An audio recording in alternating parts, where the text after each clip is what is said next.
Happening this morning, local lawmakers will gather in front of the John Moss Federal Building in Sacramento, demanding the return of a DACA recipient after she was deported last week. The Natomas mother lived in the U.S. for more than 25 years before she was deported while attending an appointment in the process of becoming a lawful permanent resident. ABC 10's Austin Castro joins us now in studio. Austin, what exactly happened in this situation? Well, Carolina and Jay, Maria de Jesus Estrada Juarez came to the United States when she was 15. She eventually became a recipient of DACA, or Deferred Action for Childhood Arrivals. Just last week, during a green card appointment, she says federal agents with no identification or marked uniforms cuffed her feet and hands.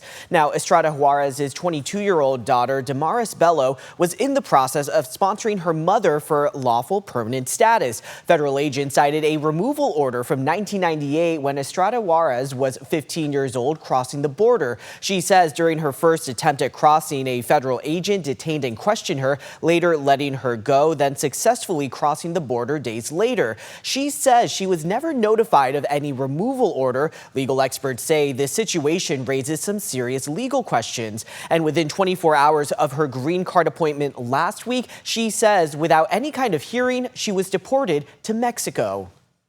They asked for Maria Estrada. I said, yes, that's me. And she tells me, stand up, turn around, put your hands behind your back. You're being deported because you have an immediate deportation. It seemed like we walked in and she never had a chance. It felt like we just walked into a trap.